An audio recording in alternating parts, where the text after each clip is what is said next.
Yo, what is going on YouTube? This your boy Kamen Zero Spike back again once again, and today we here for Avataro Avataro Sentai DonBrothers, and this episode was pretty good, pretty straightforward episode. And we basically start off where last episode started off with, and just to let you guys know, make sure to like, share, subscribe to this channel. Thank you all for watching. Hit that like button, and also hit that subscribe, like, share, subscribe, hit that notification bell.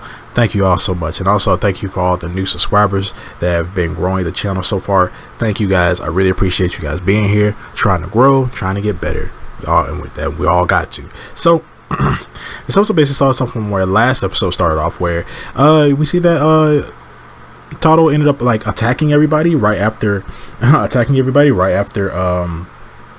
basically right after he battled they ended up beating the last monster. And throughout this episode we actually do see that his delivery service does end up closing because all the lights got stolen. I'd like a little nod to last episode, and we see that Yellow and Blue are basically talking about why did he attack us at the end of the fight. And basically Blue basically comes up with that, oh, maybe he just attacked us because we're not trained, and then, you know, maybe he's just trying to get us back, basically like get us ready for basically getting us ready for any time a fight ends up breaking out. And we also see that Taro, we get a lot of backstory on Taro. We get a lot of backstory on him when he was a kid. We see that, you know, Yellow goes back to Jin and she asks him about who is Taro really, and why is he the way that he is. And he basically says that you must not really understand him yet. So he basically tells him that tells her that Taro was like this young kid who was very helpful. He wanted to help people all the time, but I mean, you know, he would walk around town and stuff like that, telling people, oh, you're not doing this right, you're not doing this right, you're not doing this right. And he would help people, but eventually everybody kind of just got sick of that. Everybody got sick of that, and when they got sick of it, they basically tried to kick this kid out of the city, kick this kid out of town. Like, that's a child. Like, why are you doing? It's a child. Why are you trying to kick him out of the town just because you find him annoying? So he sees this, and he couldn't come with the terms of the fact of like, oh, he's people just don't like him and he goes too far with some things. But it did you know, kind of hurt him in the end. But overall we see that he tried to change and stuff like that when it came down to it. And we also see that since his delivery job has basically been shut down, we see that he ends up going into work, working with Pink. He ends up going to work with Pink, and we see I like Pink. I like he's just a stand-up guy. I think he might be my favorite one out of everybody, because he's like he said before, he's just a regular dude, but like you see he has a loving wife and stuff like that, and it's dope. I actually do like the fact that he does have like a loving wife and stuff like that. But we also see that he is working with Taro, because Taro ends up coming into his basically his building and actually helping him with them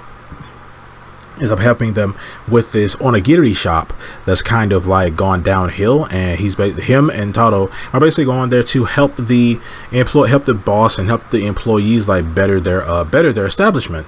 So you see that Taro, he's helping them, he's training them in all kind of different ways. It's weird, but at the same time, like, he's very blunt with them, telling them like their flaws and things they should be doing and stuff that they shouldn't do, stuff like that. And you actually see that the boss is that he's also affected by a monster, and you know, Taro is basically showing him how to make good onigiri, because he used to make onigiri himself. He used to make onigiri for Jin, because, you know, Jin basically adopted him. So when we see that some of the staff and stuff like that kind of don't like Taro because he's so blunt and things like that, but we see that Pink is telling Taro that, hey, you kind of have to be like, yes, you can do what you're doing, but also you have to praise people for how hard they are trying to work and how they're trying to get better. And, you know, Taro kind of doesn't understand that. I mean, he kind of doesn't understand that. He even hears some of the employees talking about him, saying that, you know, he's a pain and stuff like that, and them saying like he's a pain is kind of getting to him. We also see how the monster inside of the boss is starting to affect him. He's starting to want more and more onigiri, and we see that it's started to affect him the most. We also see Eno brother. We see that he's basically he's a fugitive. So we see that these two thugs, these two like guys, are coming to him, talking to him about blackmail, and it turns out they are when he puts his glasses on, he sees that they're two of the grunt monsters that are trying to attack him, and he transforms up and he takes both of them out.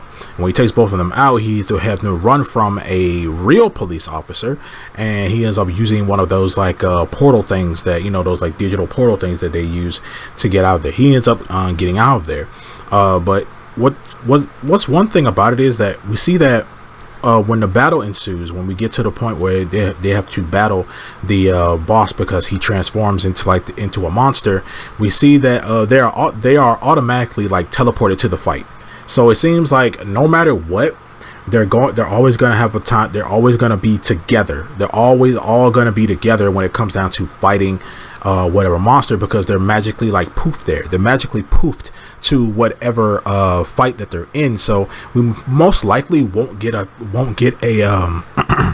excuse me, we won't get like an episode where one of them is like incapacitated and can't be in the fight, or someone who's late to the fight. Well, maybe late, but like won't. But they'll always be in the fight. They'll always get teleported to that fight.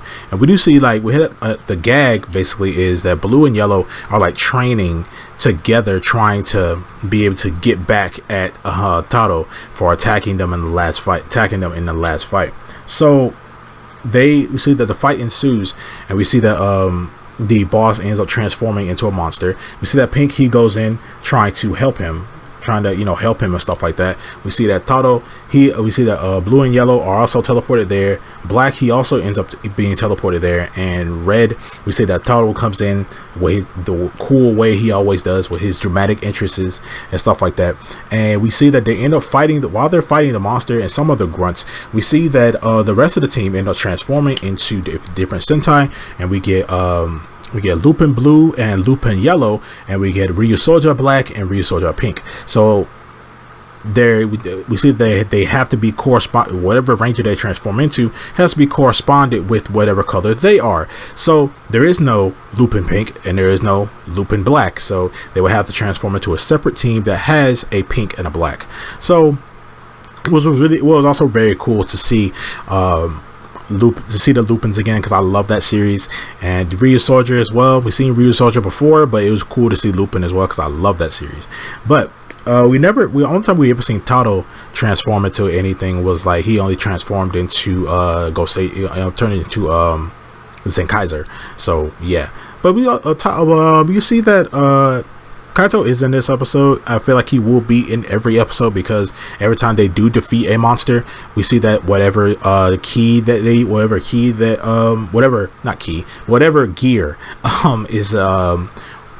gear that monster represents will be automatically teleported to him. And this time it was the Zeo Red. It was the Zeo Red gear, and I didn't really get that from this.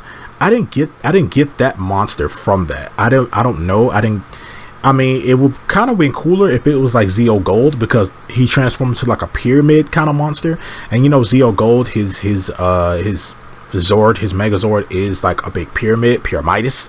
So it was weird. It was kind of weird, but at the same time, it still makes sense. And they ended up defeating him. But our three main villains were there, and we also see that the brown one, he ends up trying to attack the monster as well, but he's intercepted by Momotaro.